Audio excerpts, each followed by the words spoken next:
All right. We have a full quorum as far as the commissioners are concerned. We've got our county attorney present. We have our county clerk here with me. Welcome to you all. Good to see you. And we'll go ahead and call the meeting to order. Looks like about 6:03. And as we've discovered, about the best that we can do is just take our time, at least in between exchanging from speaker to speaker, and that way we won't step on each other. We have, looks like 6 business items tonight, and we'll go ahead and get started.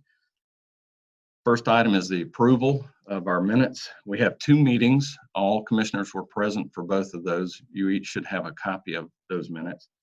Minutes for April 20th and May 4th. So at your leisure, we will entertain a motion to approve those minutes.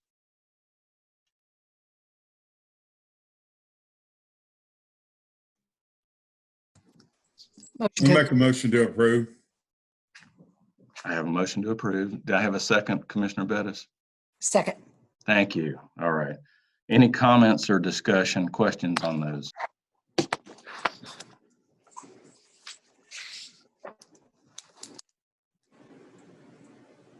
Hearing none, we'll start the vote with Commissioner Allen, please. Yes. Yes. Yes. Yes. Yes.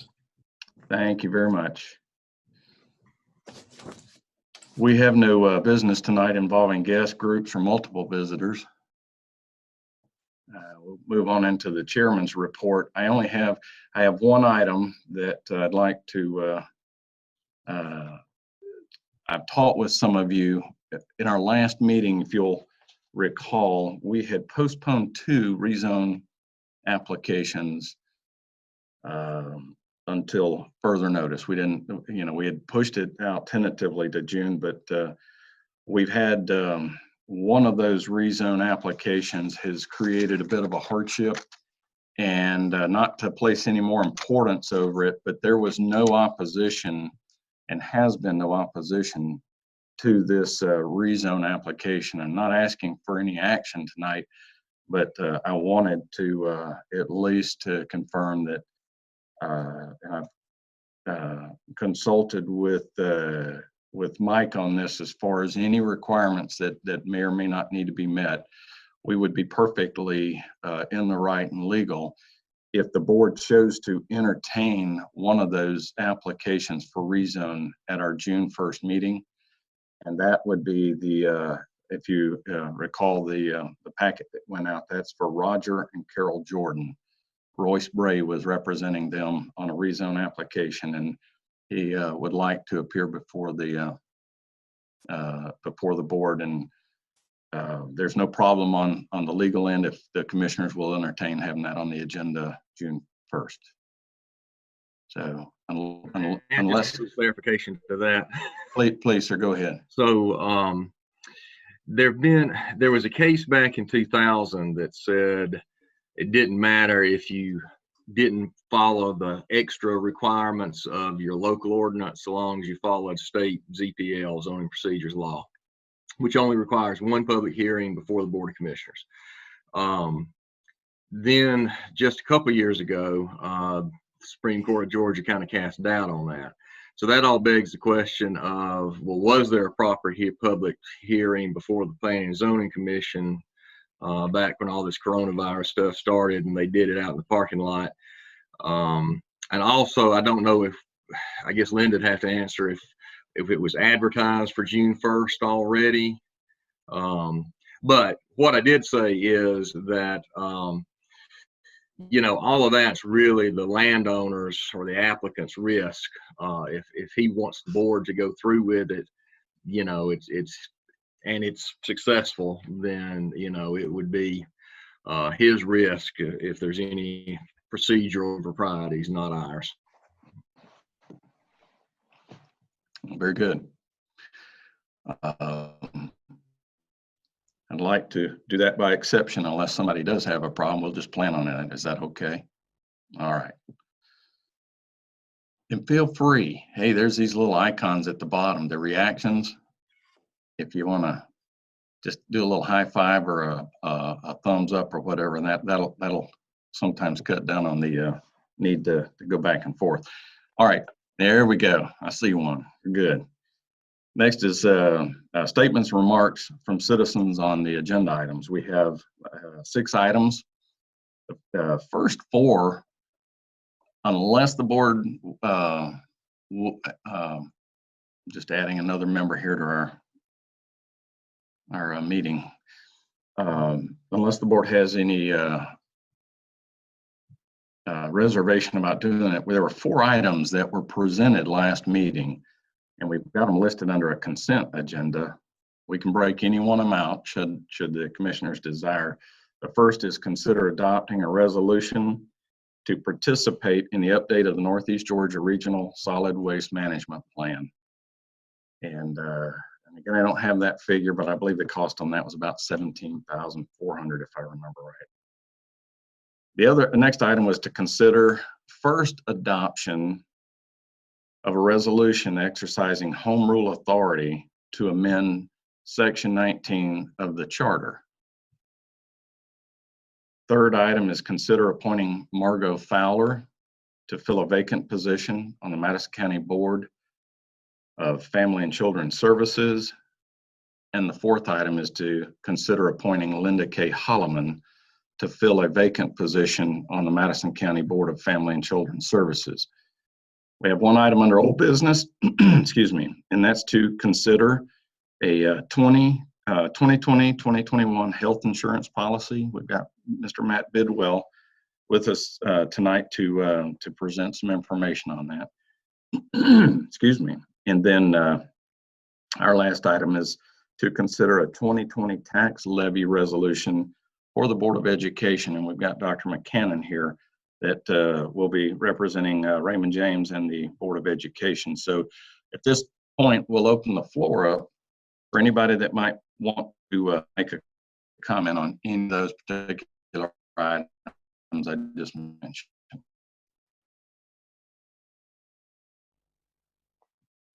All right, hearing none, we'll go on to the consent agenda. Those first 4 items, commissioners, I could read them again if you need me to, but the only one I draw special attention to is the resolution exercising home rule authority to amend Section 19 of the Charter. That is the first adoption. There will be a second one required for this item. So, but I don't think there's any problem unless our counselor corrects me on having to break that one out separately. Okay. So with that, I'll open the floor for a motion on that consent agenda. So moved. Second. Commissioner Strickland and Commissioner Doster, thank you. We have a motion and a second. Any questions, comments on any of those 4 items? Not hearing any, seeing any. We'll go for a vote here. Commissioner Strickland. Yes. Yes. Yes. Yes. Yes. Very good. All of those are approved. Thank you. On to old business, and a packet was sent out that looked somewhat similar to this. Each of you should have that. Matt is joining us, or he has joined us, but he is voice only right now. So Matt, I'm going to turn it over to you at this point, and if there's something that if it requires explanation beyond what you're looking at, please feel free to do so. And at the conclusion, we'll certainly open it up to the commissioners for questions or any discussion on those. So Matt Bidwell, please.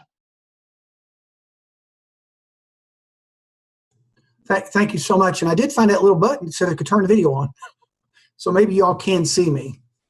In your packet, you had the presentation. The chairman had shown up, and basically I'd like to take you through the first couple of pages. On page 2, it talks about last year's renewal, not this year's, but last year's. And last year, we ended up settling for a 6.41% increase on the insurance. And our insurance rates are based, they have a lot of influence on the number of claims that our employees have. And last year, for every dollar that we sent into Cigna, 88 cents went to pay a claim. And we ended up with about a 6.41% increase. And the target number that the insurance companies shoot for is somewhere between 80 and 85 cents on the dollar is what they like to see in terms of the claims. On page 3 of the packet, you can see your total premiums and claims paid. The very far right column at the bottom, you can see your premiums paid were 1.7 million, and the actual claims paid by Cigna over the 12-month period was 1.8 million. So we ended up with, for every dollar we sent Cigna, they paid $1.06 in claims, which is a little bit more than what they'd like to see. In page 4, I summarize what's in the following pages, and I generally just talk about page 4, and then if you have any questions, I can go into the details. And on the top of page 4, on the very top left corner, you'll see the annualized premium. In our current Cigna plan, the county's cost is $1.8 million. The employee contribution is $161,000. And so the current net cost to the county is $1.7 million.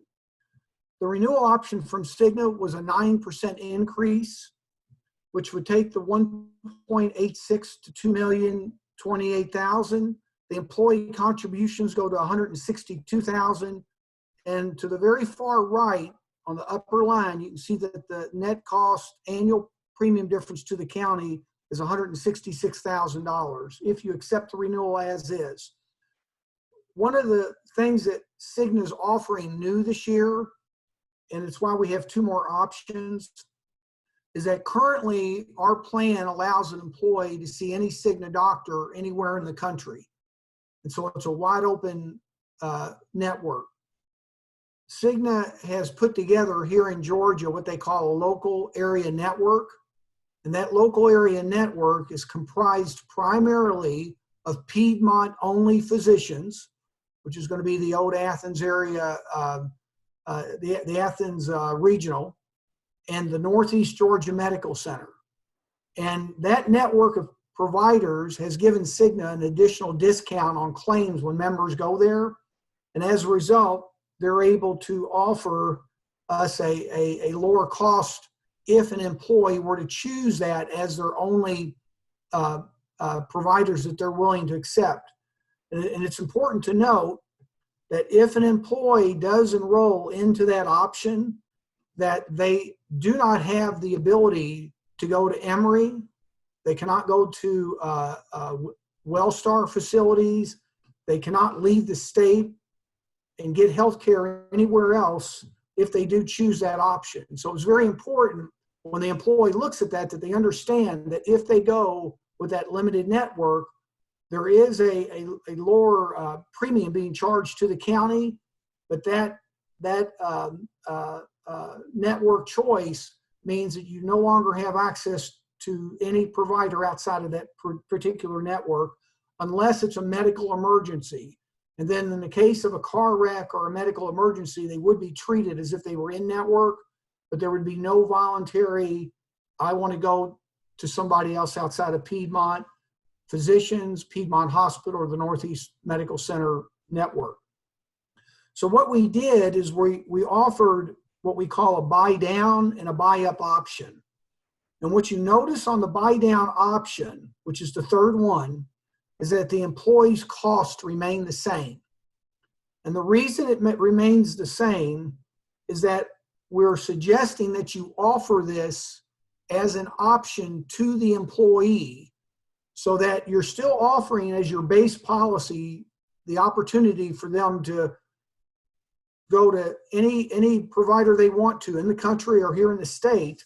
But if an employee is willing to accept a tighter network of doctors, if they're completely happy with going to the Piedmont Hospital there in the Athens area and those providers, then it would actually lower the cost of their dependent coverage. And we have approximately 23 employees who have dependent coverage. And if that employee chose that local area network as an option, it would lower their cost per pay period approximately $20 every pay period. And we think that there are some employees there at the county that may very well find that attractive to do so. And so that would be option 3, which is called the buy down. The county would still contribute the same amount of money to the insurance if an employee wanted the base plan. But if an employee chose that less expensive option, they would benefit by receiving a lower cost on their dependent coverage. Now, the buy up option is where the county would actually make that local area network their default base plan, and that's what you all would budget off of. And in that case, if you do that, you'll see that your actual net cost would drop down to about $109,000. And the reason for that is that extra 50, well, my math is going to fail me here, but that extra $55,000 or so would actually be picked up by the employees if indeed they wanted to keep a more wide open network. So while the cost to the county would go down, it would actually be shifted over to those employees if they wanted to keep a more wide open choice of physicians.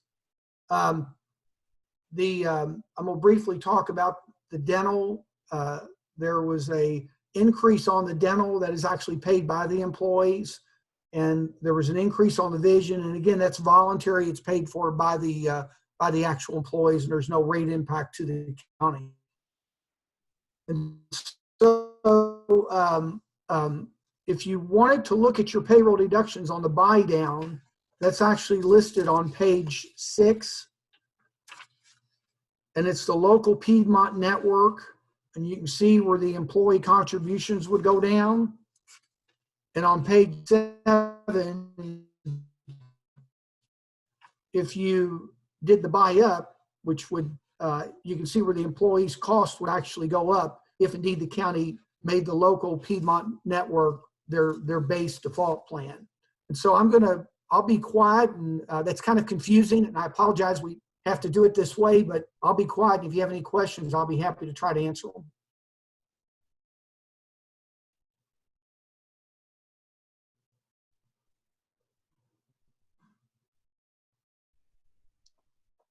Net cost, Matt, buy up, buy down is about $20 pay period, it appears. Is that right? That is correct. Okay. Would save those 23 people with dependent coverage if they chose it. Okay. If they didn't choose it, then that's fine. But I like to give people a choice to save money because, it's, I always say the definition of a lot of money is whose $10 it is. And if I can save somebody with family coverage $20 a pay period, they may find that acceptable. Status quo, if I'm just recapping here, was $166,517. That's the net cost or the net increase to the county. That is correct. Okay. All right, commissioners, any questions on this? Any that you might have of Matt?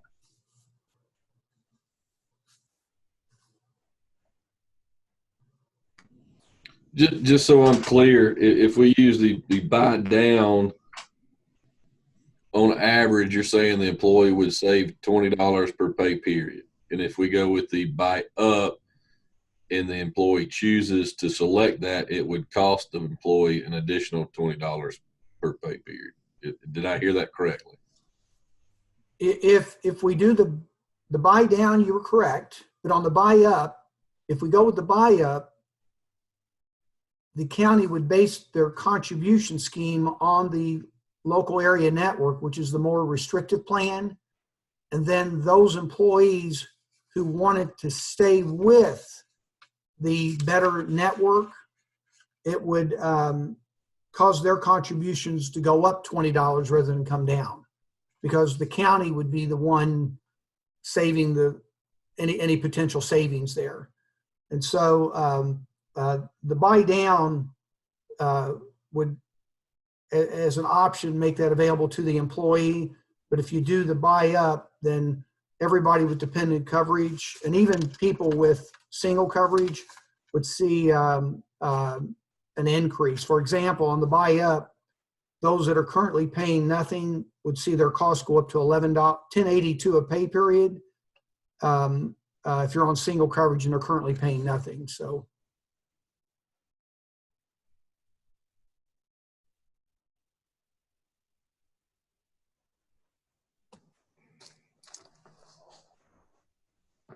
It's my preference, since it's a Cigna that we're going with, that the employees would be able to see any Cigna doctor. That's what I feel would be best for the employees. Yeah, I agree with that also. I think that the Piedmont's probably too restrictive, and I think for us to retain good employees, I think the quality of the health benefits, one of those things that is going to mean a lot as far as retaining folks and getting other good quality applicants in here.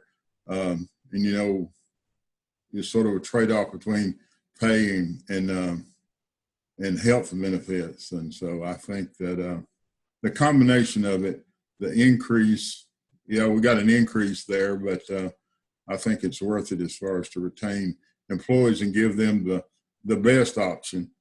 The buy-up option, the buy-down option there might be some that would choose, but we would still be paying on the Cigna.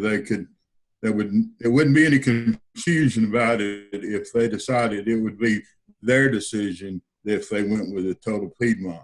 And, and I think that would just avoid confusion as they sign up also, because it doesn't sound like much, when you're talking about $10 to $11 a pay period, but that could impact a lot of folks as far as, other counties trying to maybe get some of our employees to move, especially some of our better ones.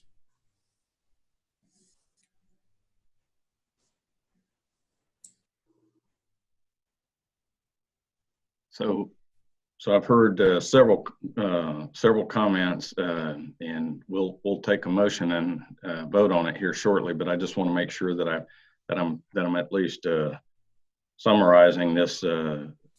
Again, a regular Cigna option, our status quo, our current plan. You can have that and still offer a buy down option for those employees that have additional family members if they choose to operate within a network. They may be able to, over the course of a year, save $500 or so, and that may be very meaningful for them as an option. So, but it certainly doesn't. At that point, the buy down option does not cost the county anything. It's just something else available to the employees. Is that correct, Matt? That is correct. Okay. And I was just going off the comments that I heard. I didn't hear any particular push to offer a buy-up plan and go ahead and have the employees bear that cost up front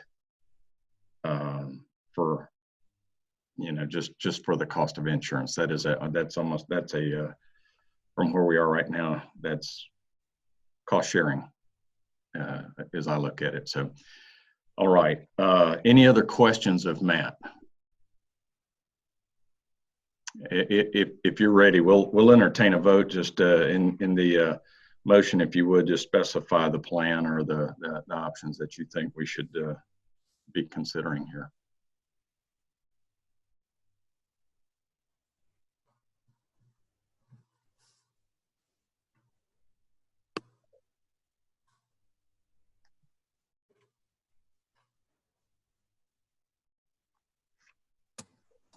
Nobody's talkative today.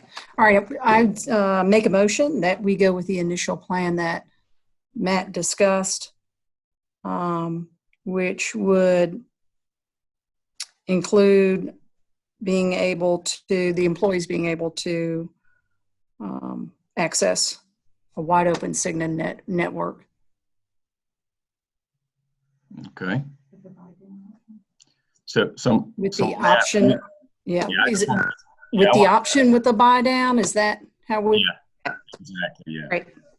I just wanted to make sure if we needed to, I don't know that we really Yes. need to specify that, that as long as the county would offer that. Is that correct, Matt? That is correct. Okay, so the initial plan, Commissioner Bettis, would be then, as you specified, it's basically the status quo. It's what we have right now, and then the employees would have the option with the buy down through Cigna as well. I have that motion. Is there a second? I'll second that. Commissioner Doster. Any further discussion or comments or questions on that?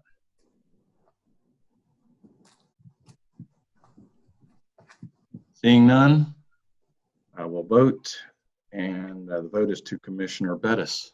Yes. Yes. Yes. Yes. Yes. 5 for 5. Thank you very much. And thank you, Matt. I appreciate you being on tonight to explain that to us. Thank you all so much. Thank you, Matt. Wish I could have been there. Y'all have a Soon. good evening. That's Good night. right, Sam. Thank you very much. Okay. Our next item of business is actually our last business item, is to consider the 2020 tax levy resolution for the Board of Education. And got Dr. McCannon. If you want to take over, sir, we'll turn the floor over to you.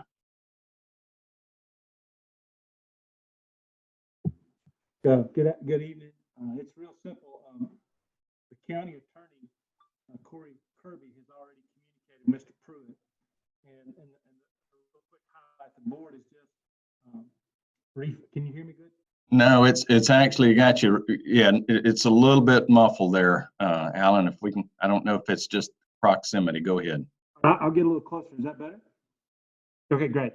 Corey Kirby has already communicated with Mr. Pruitt, and I'm sure Mr. Pruitt will have some comments to make. But the gist of what happened is on the 2011 bond issue, there was a little over $2 million left, and the Board of Education did a private placement of that, and the savings to the taxpayers will be around $173,000 through 2029.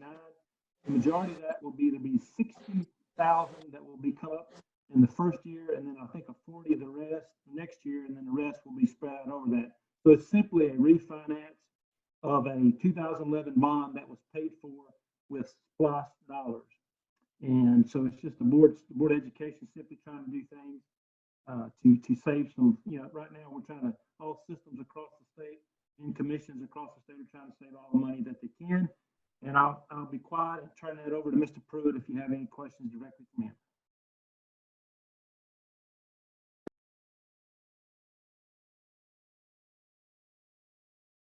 So did I know, and excuse me, Alan, I was putting up a note there. It was a little bit choppy as far as the audio on that. But if I understand right, you're just trying to reissue or issue a new series of bonds to replace the older series, gaining the benefit of a lower interest rate on these current ones. Is that correct? That is correct. And one last time, the approximate savings on that? The approximate savings by the time of interest will be $173,000. $173,000. Okay. So, and if I remember from the last time you did this, you were wearing a different hat, but you were looking, I guess, as the Board of Commissioners is just the highest elected body. Is that the reason that this board is actually entertaining that? Yes, sir. You're actually the reason. Mr. Pruitt will do a much more eloquent job of explaining, but you're actually collecting agency. So Right. Educations are required to go through the commission. There's a state intercept program. If a Board of Education was not to pay, the State Department of Education would actually intervene. There would be nothing that would come back to the commissioners. It would be a Board of Education Mr. Pruitt, if there were questions of that, I would definitely defer to your outstanding. Yeah, and I understand, and I'll yield if Mike Pruitt, if you're on and you would have anything to add to that, please do so, sir. Yes, sir. I think Alan probably said this, but just the audio was a little choppy. So, and Alan, correct me if I misstate this, but this is just like anything coming from the Board of Education. They're a recommending authority. The Board of Commissioners is actually the levying authority. So if whatever the Board of Education needs us to do to implement millage or a levy to pay these bonds, we're agreeing to do it, which we're already required by law to do anyway. But this is something bond lawyers want us to do in the steps. So, did I say anything wrong, Alan? Perfect. No, that's excellent. Thank you very much. Any questions? We'll entertain a motion if you want to do a motion first and then get to discussion. But again, the motion would be to approve this 2020 tax levy resolution for the Board of Education. Motion to approve. Second. Commissioner Strickland, Commissioner Kirk. Thank you. And again, any final comments or questions regarding this that you might have? Just for clarity with the audio, this is refinancing existing debt, and it does not bring additional debt for that. Correct. Thank you. I'm good. Perfect. Good opportunity. Yeah, we'll always take that $173,000 now. Okay, with that, I have a motion and a second to approve. If there are no further questions, we'll go to Commissioner Kirk. Yes. Yes. Yes. Yes. Yes. There you have it, sir. 5-0. Approved. Thank you. Thank you. Appreciate you being on tonight too, Alan. Good to see you. All right, folks. We're going to go right into our roads update. Anybody have anything real quickly on roads that they need to bring to my attention, or Alan's?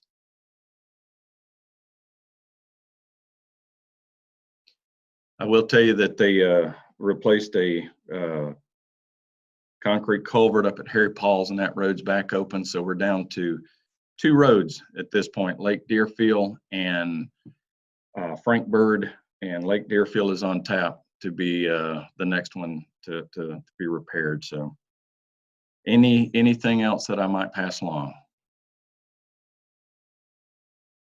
Okay, any urgent matters?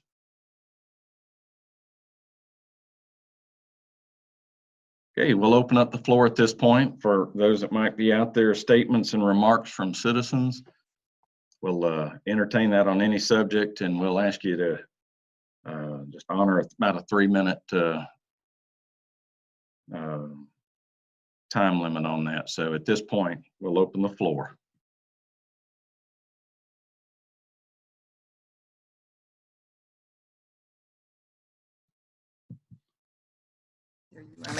First of all, hello to everybody. Again, this is a great meeting you're having.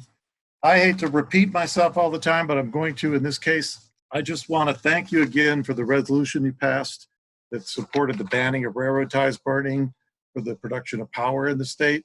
I just wanted to let you know for your information that that resolution is now part of a package that MCCPC put together that is going to all the senators because of the shutdown of the legislature. They're going to open up on the 15th of June, and it's going to be a limited time. We're hoping we can still get that before them and get it made into law. And I would encourage any of you to try to do whatever you can between now and then and contact whoever you can to help us get that on the floor of the Senate and get it passed. The other thing I want to say is I think you all received a copy of a proposal for a noise study at the GRP plant. If you didn't, I'd be happy to send you another one. You know, the reply from Steve Daly was that they had their own company doing it. I looked into the company they're using, and they're not as detailed. If we're going to quiet that plant down, one of the first things I was told by everybody I talked to was we need to do an acoustical engineering study and find out exactly where the sound is coming from every component, and then decide what to do about those components to quiet it down. So I would hope in the future, the board, MCCPC a couple times have mentioned forming some citizens groups with the board to do some independent studies. An independent sound study to help quiet that place down would do a lot for all the people who live near the plant. And again, thank you for your support in that. Very good. Thank you. Anybody else?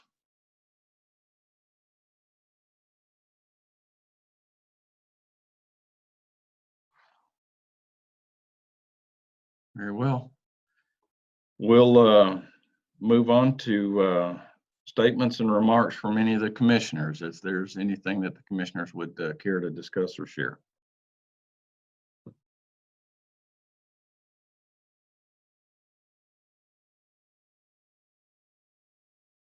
Not seeing any. Okay.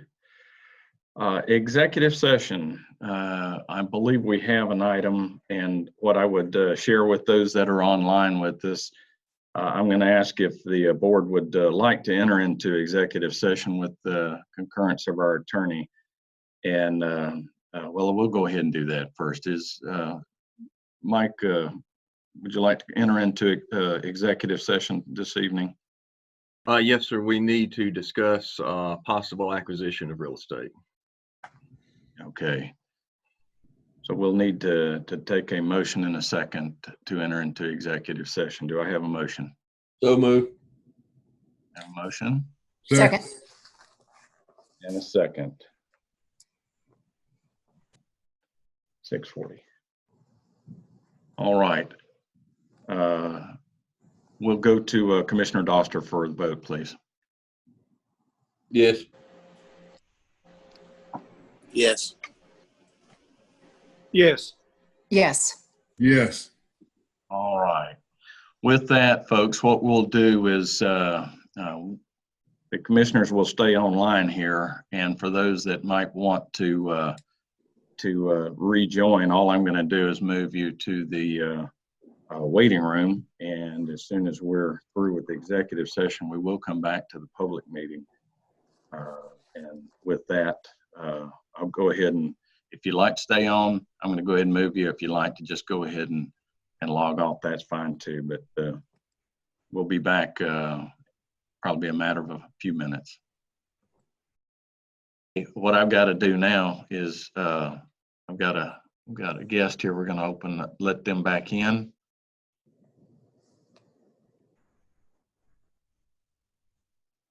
All right. So we are now back in our BOC meeting, and the first order of business then would be to approve the minutes from the executive session. Motion to approve. Commissioner Bettis, Second. Commissioner Doster, thank you. Any Second.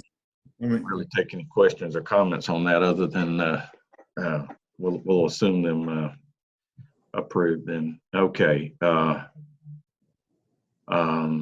We will vote though. I think we stopped at Commissioner Allen, you're up again. I have a thumbs up. Commissioner Strickland. Yes. Yes. Yes. Yes. All right. All we have left now is to motion to adjourn. Unless anybody has anything else we haven't covered, we'll entertain a motion to adjourn. So moved. We are adjourned. Thank you very much. I appreciate it. See y'all. Thank you. Thanks, Mike. Thank you all. Thanks, Mike. See y'all. Thank you, Mike.